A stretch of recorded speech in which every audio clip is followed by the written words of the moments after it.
दलितों को, पिछड़ों को कोई सम्मान भारतीय जनता पार्टी में नहीं मिला, आरएसएस में नहीं मिला। संविधान को ही खत्म करना चाहते हैं। ऐसे लोगों से हम दूरी बनाना चाहते हैं। पूर्व में जो राष्ट्रपति हैं रामनाथ कोविंद जी, वो दलित समाज से आते हैं। हाँ जी। लेकिन दलित समाज के लिए उन्होंने सिंगल काम नहीं किया। सिर्फ जो बीजेपी है, भारतीय जनता पार्टी, उनके इशारे पर कठपुतली कर नचते रहे हैं और वही राष्ट्रपति कठपुतली है। हाँ, कठपुतली है। हाँ, अगर किसी विपक्ष की सरकार गिरानी है तो रात के 2 बजे सिग्नेचर करने के लिए राष्ट्रपति पहुंच जाए। इससे ज्यादा दुर्भाग्य क्या हो सकता है। नमस्कार, मेरा नाम है धारण और स्वागत है आपका नेशनल दस्तक पर। मैं इस वक्त मौजूद हूँ ताल कटोरा स्टेडियम में और आज है भीम आर्मी का 7वां संस्थापना दिवस और आजाद समाज पार्टी का पहला राष्ट्रीय अधिवेशन।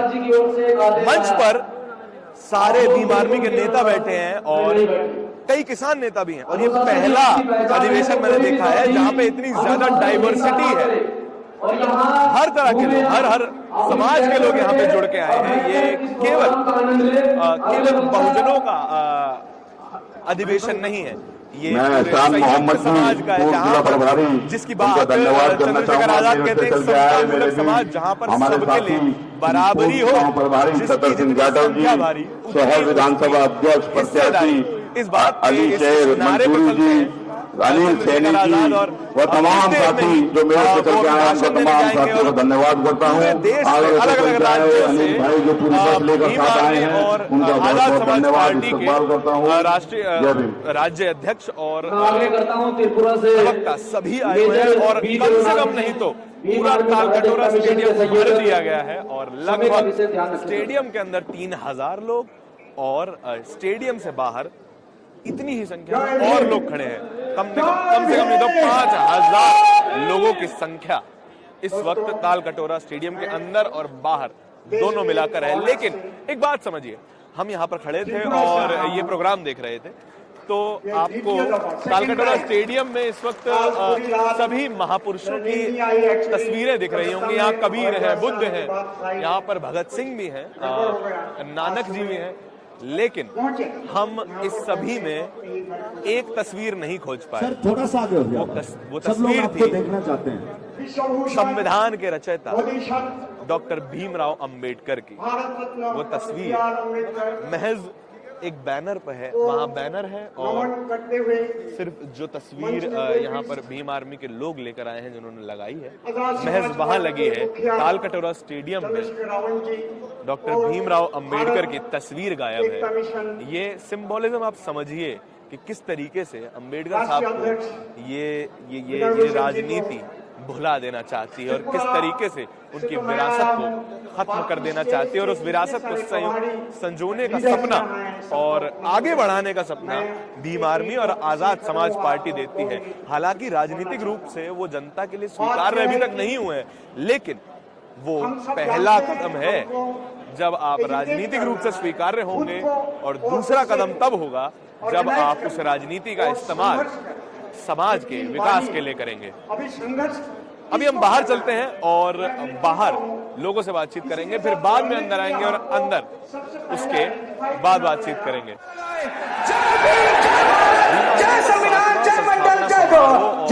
आजाद समाज पार्टी का पहला राष्ट्रीय अधिवेशन समाप्त हो चुका है और बहुत सारे बड़े ऐलान हुए हैं, बहुत सारी बड़ी पार्टी में स्ट्रक्चरल चेंजेस की बात हुई है।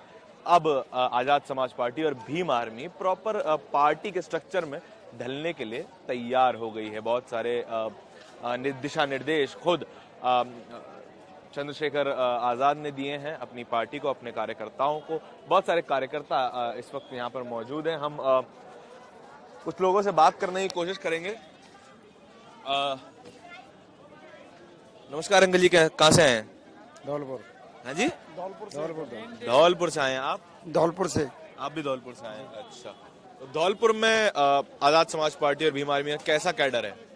एकदम सही है, पूरी तरह से। मैं भीम आर्मी का खुद जिलाध्यक्ष हूँ और मेरे साथी आजाद समाज पार्टी से हैं, वो अंदर हैं, आ रहे हैं। हमारा बहुत अच्छी तरीके। अच्छा, मुझे ये बताइए कि अगर आपके कैडर में या आपको कुछ समस्या है, पार्टी में कुछ समस्या है, कुछ सुधारों के लिए बात करनी है, तो क्या कैसे किस तरीके से सुनवाई होती है? डायरेक्टली जो राष्ट्रीय नेतृत्व है उस तरफ जा सकते हैं या फिर जिला नेतृत्व के जाते हैं? एक संविधान होता है, एक तरीका होता है, एक सिस्टम होता है। जिले की पहले नीचे के कार्यकर्ता, बूथ के विधानसभा के कार्यकर्ता जिलाध्यक्ष से करते हैं और जिलाध्यक्ष अपने संभाग प्रभारियों से करते हैं, संभाग प्रभारी प्रदेश कमेटी से करते हैं, प्रदेश कमेटी के लोग राष्ट्रीय कमेटी से बात करते हैं। अच्छा, आज चंद्रशेखर जी ने काफी सारी चीजें नोट करने को बोली थी। किसने नोट किया? आपने नोट किया? हाँ, हमने किए हैं। आपने नोट किया? भैया आपने नोट किए हैं? क्या क्या बताया था? बताओ बताओ। देखो भूल जाते हैं। आपने याद रखी चीजें या नहीं? जी 2-4 रखी हैं। क्या क्या याद रहा? उनने काफी टीम के बारे में बताया कि अपन को टीम इस प्रकार सही से घबराओ नहीं, आराम से जो मन में आ रहा वो बोलो, कोई दिक्कत नहीं है। और काफी बात बताई उन्होंने कि टीम के थ्रू अपन को संयम से काम करना है और बढ़िया काम करना है, अनुशासन में रहने की हाँ बात। डिसिप्लिन। भाई साहब इधर आइए। अनुशासन में रहने की बात बहुत की चंद्रशेखर जी ने। क्या भीम आर्मी अनुशासन में नहीं रहती? भीम आर्मी सर हमेशा अनुशासन में रहती है। अच्छा, तो इतनी बार इतना जोर डाल के बोलने की जरूरत क्यों पड़ गई सर? देखिए सर, ऐसा है, अगर समाज समझेगा, कुछ करेगा, तभी। अगर भैया बोल रहे थे कुछ करने के लिए, तो हमारा ही फर्ज बैठता है, हमें कुछ करना चाहिए। और वो जो भी उन्होंने बोला है वो सही बात ही बोली उन्होंने, ठीक है। और संविधान के दायरे में रह के हमें अब जो काम करना है वो करना ही चाहिए हमेशा, ठीक है। तो पार्टी का संविधान भी आगे पढ़ेंगे? बिल्कुल पढ़ेंगे सर, क्यों नहीं पढ़ेंगे। तो क्या होना चाहिए? ऐसी खास बात क्या है भीम आर्मी में और आजाद समाज पार्टी में कि बहुजन समाज का हर एक आदमी उससे जुड़ेगा? ऐसी क्या खास बात है, आपको क्या लगती है? देखिए मेरे हिसाब से तो अगर समाज एकजुट नहीं होगा तो हम लोगों पे तो बुरा प्रभाव पड़ेगा, अगर समाज एकजुट नहीं होगा। और हम भी चाहते हैं, इसलिए ये भारत एकता मिशन, जो भीम आर्मी भारत एकता मिशन बनाया है, ये इसलिए बनाया है कि समाज एकजुट रहे और समाज में अच्छे कार्य हों, हमारे बच्चे पढ़े लिखे अच्छी शिक्षा प्राप्त करें। हाँ जी, आप बताना चाह रहे थे उस सवाल का जवाब? हाँ, क्या राष्ट्रपति जी के बारे में? हाँ जी, राष्ट्रपति जी का जो नॉमिनेशन है वो आज अभी जो राष्ट्रपति हैं रामनाथ कोविंद, वो भी बहुजन समाज से हैं और जो अब बनने वाली हैं, जहां तक जो बन सकती हैं, वो भी बहुजन समाज से। पूर्व में जो राष्ट्रपति हैं रामनाथ कोविंद जी, वो दलित समाज से आते हैं। हाँ जी, लेकिन दलित समाज के लिए उन्होंने सिंगल काम नहीं किया। सिर्फ जो बीजेपी है, भारतीय जनता पार्टी, उनके सहारे पर कठपुतली तक नचते रहे हैं और वही राष्ट्रपति कठपुतली हैं। हाँ, कठपुतली हैं और ये आने वाला भी ये कठपुतली का ही काम कर। ऐसा क्यों लगता है? ऐसा इसलिए लगता है, समाज एक है, तो वो तो समाज के लिए तो सहानुभूति होगी ना। समाज के लिए सहानुभूति होनी चाहिए, लेकिन सहानुभूति का कोई कार्य नहीं किया।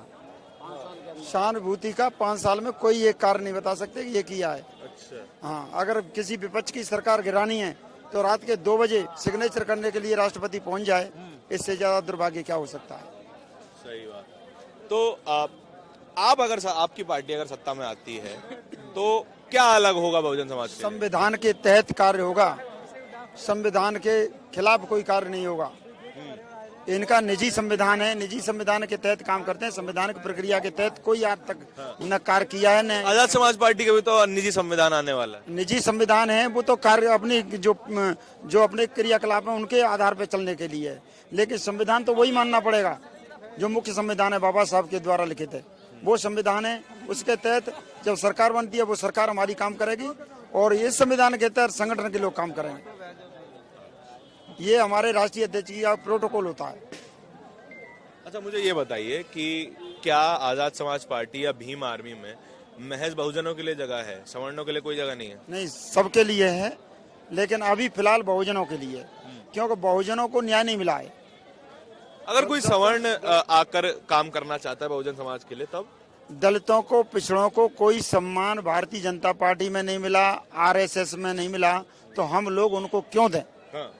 उन्होंने हमारे संविधान की धज्जियां उड़ा दी हैं, संविधान के अनुकूल कोई कार्य नहीं किया जा रहा है, तो उनको हम तब जो क्यों दें जो हमारे बाबा साहब के संविधान के खिलाफ हैं, संविधान को ही खत्म करना चाहते हैं। ऐसे लोगों से हम दूरी बनाना चाहते हैं। अच्छा, अंकल जी क्यों संविधान खत्म करना चाहते हैं? सर कह रहे हैं कि संविधान खत्म करना चाहती है बीजेपी आरएसएस, क्यों? ऐसा क्यों है? क्यों? इन्होंने सदियों से राज किया, जातिवाद, छुआछूत, तो ऐसी क्या दुश्मनी है इन दलितों से, आए दिन जातिवाद, आए दिन जो क्या है इन पर अत्याचार हो जाते हैं। तो नहीं तो बीजेपी सुनती, नहीं कांग्रेस सुनती, कोई नहीं सुनता है। अच्छा, कोई पार्टी नहीं, मायावती जी भी नहीं? हाँ, कोई पार्टी नहीं। अभी अभी जितेंद्र मेघवाल पाली में हत्या की गई, उसकी सिर्फ मूंछ रखाने पर जी कितनी बेमनस्ता है। एक मानव को मूंछ रखाने वाला, क्यों जनानियों के तो मूंछ होती नहीं है, मर्दों तो मूंछ होती है, उसको जो क्या है बख्शा भी नहीं। बताइए कितनी बेमनस्ता की बात है। हाँ जी, बताइए, आप कुछ कह रहे हैं? मैं पाली वाली घटना के बारे में कहना चाह रहा हूँ। हाँ, जो जितेंद्र मेघवाल भाई दलित जाति से आते थे, तो उनको सिर्फ स्वर्ण कास्ट के राजपूत लोगों ने मूंछ रखने पर ही उनकी हत्या कर दी।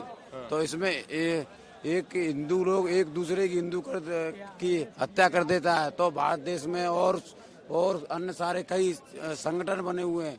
वो एक दलित की या हिंदू की हत्या हिंदू लोग कर देता, तो उसके खिलाफ में कोई ना धरना, ना प्रदर्शन, ना विरोध कुछ नहीं करते हैं। और जो हाल ही में उदयपुर में जो घटना हुई थी कन्हैयालाल टेलर वाली, तो उसके खिलाफ में पूरे भारत देश ने एक्शन लिया, नेट बंद कर दिया राजस्थान के अंदर। ऐसा जातिवादी मानसिकता हमारे देश में पनप रही है। ठीक, देखिए, आप इस चीज से समझ सकते हैं कि जब सवाल हिंदू और मुसलमान का आता है तो सभी हिंदू हो जाते हैं, लेकिन जब हिंदू ही हिंदू की हत्या करे तब कोई सवाल नहीं उठाया जाता। अगर वहां सवाल उठाते हैं तो जातिवाद कहा जाता है। राजस्थान की मेघवाल घटना के बारे में बताया, लखनऊ की घटना के बारे में आप जानते हैं, और ऐसी असंख्य घटना है। मध्य प्रदेश में एक आदिवासी महिला की घटना है, छत्तीसगढ़ में असंख्य घटनाएं होती हैं, लेकिन उनकी बात नहीं होती। बात होती है तो राष्ट्रीय स्तर पर केवल वोट उठाने के